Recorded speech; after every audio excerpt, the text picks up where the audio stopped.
Dear students, good afternoon to all of you. आज हम लोग मात्रकों का एक पद्धति से दूसरी पद्धति में विमीय विधि से रूपांतरण देखेंगे।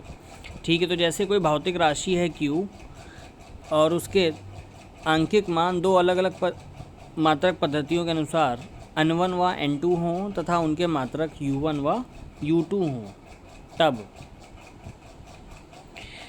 तो देखिए मैंने ये लिखा हुआ है Q बराबर N1 U1 equal to N2 into U2। तो जैसे कि N1 100 सेंटीमीटर लिखा हुआ है, तो 100 सेंटीमीटर का मतलब क्या है, उसमें जो N1 है वो आपका 100 है।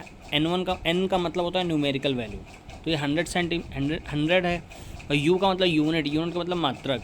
तो 100 सेंटीमीटर बराबर N2 पे N2 की वैल्यू क्या है 1 और U2 क्या है मीटर। तो आप ये देखो 1 मीटर बराबर 100 सेंटीमीटर होता है। ठीक है, तो यानी कि N1 U1 बराबर N2 U2, ये दोनों बराबर हैं, चाहे आप 1 मीटर बोलिए चाहे आप 100 सेंटीमीटर बोलिए, बात बराबर है। लेकिन यहाँ पे अंतर क्या है? अंतर वो ये है कि आप यहाँ पे एक पद्धति में आप मीटर में नाप रहे हो, दूसरी पद्धति में आप सेंटीमीटर में नाप रहे हो, तो इसीलिए इनके आंकिक मान अलग अलग हो गए हैं। बस समझ में आ गई। तो हम यहाँ पे यही फार्मूला यूज़ करेंगे, Q बराबर N1 U1 बराबर N2 U2 के। तो एक पद्धति से दूसरी पद्धति में बदलने के लिए, क्योंकि दोनों देखिए हैं बराबर, चाहे आप दुकानदार से 1 मीटर कपड़ा कहिए चाहे 100 सेंटीमीटर कपड़ा कहिए, आपको उतना ही कपड़ा मिलना है। ये बात समझ में आ गई। तो बदलने के लिए क्या करते हैं, पहली पद्धति में मूल मात्रक M1, L1, T1 हो, ठीक है। और दूसरी पद्धति में मात्रक, तो इस पद्धति में इसका मात्रक क्या हो जाएगा, Q बराबर N1 इंटू U1। तो देखो U1 में क्या करेंगे, जो विमा है उसकी वो लिख देंगे। तो यदि द्रव्यमान में विमा A और लंबाई में विमा B तथा समय में विमा C हो, तो M1 की पावर A, L1 की पावर B और T1 की पावर C लिख देंगे। इसी प्रकार दूसरी पद्धति में मूल मात्रक क्रमशः M2, L2 और T2 ले लेंगे। और इस पद्धति में मात्रक क्या है, Q बराबर N2, M2 to the power A, L2 to the power B और T2 की पावर C, और इन दोनों को हम बराबर कर देंगे। ठीक है, तो N1 इंटू M1 की पावर A, L1 की पावर B, T1 की पावर C बराबर N2 M2 की पावर A, L2 की पावर B, T2 की पावर C। तो हमें निकालना क्या, हमें N2 निकालना है। तो N2 बराबर N1, और यहाँ इसको भाग दे देंगे, तो M1 अपॉन M2 की power A, L1 upon L2 की power B, T1 upon T2 की पावर C। तो ये हमारे पास फार्मूला है। अब हम इसी से एक पद्धति से दूसरी पद्धति में बदलेंगे। तो अब देखो उदाहरण नंबर 34। तो गुरुत्वीय त्वरण G का मान 9.8 मीटर पर सेकंड स्क्वायर है। यदि लंबाई का मात्रक किलोमीटर तथा समय का मात्रक मिनट मान लिया जाए, तो विमीय विश्लेषण विधि से G का मान नए मात्रकों में ज्ञात कीजिए। ठीक है, तो सबसे पहले तो G का हम गुरुत्वीय त्वरण का विमीय सूत्र पता करेंगे क्या होता है। तो इसका विमीय सूत्र LT-2 होता है।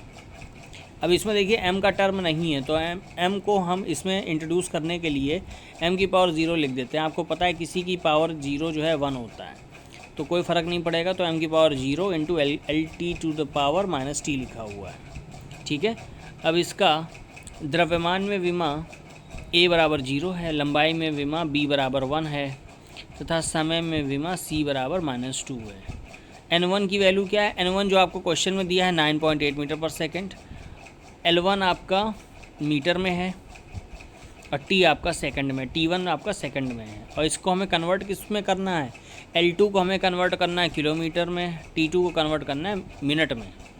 तो देखिए फार्मूला यहाँ पे लगा हुआ, देखिए मैंने ब्लू पेन से लिखा है N1 U1 बराबर N2 U2। तो N1 की जगह लिख देंगे 9.8 और U1 की जगह M1 की पावर A, L1 की पावर B, T1 की पावर C बराबर N2 U2 की जगह M2 की पावर A, L2 की पावर B, T2 की पावर C। तो अब हमें N2 फाइंड करना है, तो N2 बराबर N1 M1 अपॉन M2 की power A, L1 upon L2 की power B, T1 upon T2 की पावर C। तो N2 बराबर इधर N1 की वैल्यू लिख देंगे 9.8 और M1 अपॉन M2 की पावर तो 0 है, तो ये तो वैसे ही कैंसिल आउट है क्योंकि कोई टर्म ही नहीं है। L1 की जगह हम लिखेंगे मीटर और L2 की जगह लिख देंगे किलोमीटर, इसकी पावर 1 है क्योंकि LT-2 फार्मूला है। और नीचे सेकंड लिखा हुआ है, ऊपर सेकंड लिखा हुआ, नीचे मिनट लिखा हुआ, तो 1 मिनट बराबर 60 सेकंड। तो हमको मिनट में लिखना था, तो हमने 60 सेकंड इसको 60 कर दिया। ठीक है, और उसको किलोमीटर में लिखना था तो एक मीटर बराबर 1000 मीटर।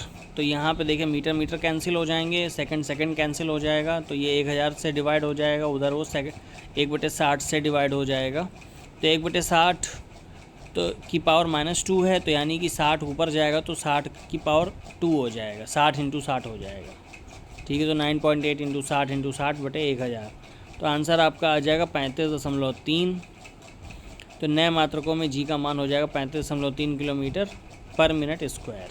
ठीक है, तो इसी प्रकार दूसरा क्वेश्चन, ऊष्मा या ऊर्जा का मात्रक कैलोरी है और यह लगभग 4.2 जूल के बराबर है, जहां 1 जूल बराबर 1 किलोग्राम मीटर स्क्वायर सेकंड की पावर -2 है। तो ये आपका अगर देखो तो जूल की जो विमा है ना mL²T-2, तो ये बिल्कुल वही लिखा हुआ है। m का मात्रक किलोग्राम, l का मात्रक मीटर स्क्वायर और t का मात्रक सेकंड की पावर -2, मतलब सेकंड होता है ना t का मात्रक समय। तो मान लीजिए हम मात्रकों की कोई ऐसी प्रणाली का उपयोग करते हैं जिसमें द्रव्यमान का मात्रक अल्फ़ा kg, लंबाई का मात्रक बीटा मीटर और समय का मात्रक गामा सेकंड के बराबर है। तो प्रदर्शित कीजिए कि नए मात्रकों के पदों में कैलोरी का परिमाण 4.2 अल्फ़ा इनवर्स बीटा की पावर -2 और गामा स्क्वायर होगा।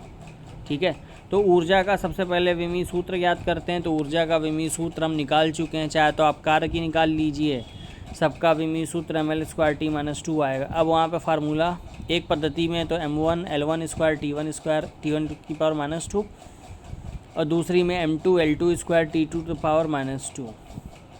ठीक है, तो अब जो है क्या करेंगे, N1 U1 बराबर M2 U2।